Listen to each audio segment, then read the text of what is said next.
Мамлекеттик маанидеги документтин дээрлик баардык түрү учкун ачык акционердик коомунан өндүрүлүп турат. 2022-жылдын 10-апрелине белгиленген айрым жергиликтүү кеңештердин жана 3 шаардык депутаттарын шайлоонун бюллетендери дагы дал ушул басмаканадан даярдалды. Бүгүн басмакананын директору Дайыр Кенекеев Боршайкомдун өкүлдөрүнө аталган бюллетендерди өткөрүп берди.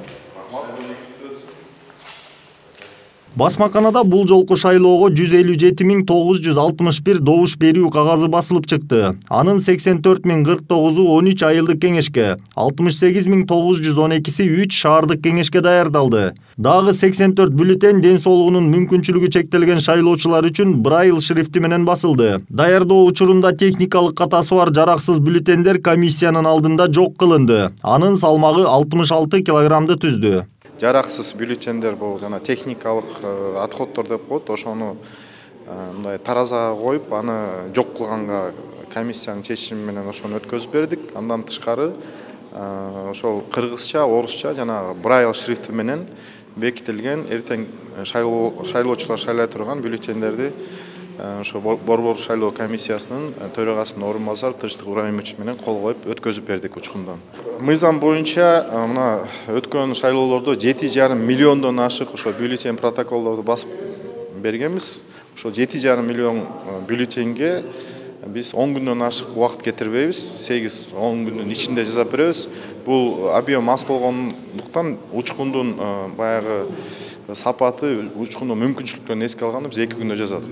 Шайлоо бюллетендеринде 2 айырмачылык болот. Айылдык кеңештерде талапкерлердин аты жөнү жазылат. Ал эми 3 шаардык кеңеште партиялардын тизмеси көрсөтүлөт. Боршайкомдун төрайымынын орун басары Тынчтык Шайназаровдун айтымында 10-апрелде өтүүчү шайлоого шайлоо тилкелери толугу менен даярдалган. Республикалык штабтын отурумун өткөргөнбүз. Бүт жерлерде керек болсо ошол ар бир айылдык кеңешке чейин барып келдик.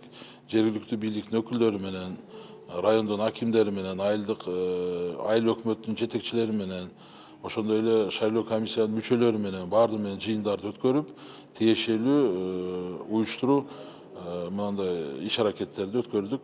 Жөнөкөй тил менен айтканда бүгүнкү күндө биз шайлоого даярбыз да. Белгилей кетсек, үстүбүздөгү жылдын 10-апрелинде Кара Балта, Таш Көмүр жана Токтогул шаарларында калаа кеңешинин депутаттарын шайлоо өтөт. Мындан сырткары Аксы районунун Каражыгач, Сузак районунун Көк Арт, Тоң районунун Кажисай, Актала районунун Тоголок Молдо, Атбашы районунун Казыбек, Араван районунун Юсупов, Кара Суу районунун Акташ Төлөйкан, Кемин районунун Жаңалыш, Карабулак, Көгөйрок, Москва районунун Александровка, Сокулук районунун Сокулук айылдык кеңештеринин депутаттары шайланат. Айылдык кеңештерде 243 мандатка 515 адам талапкерлигин көрсөттү. Анын 170-ин аялдар түздү.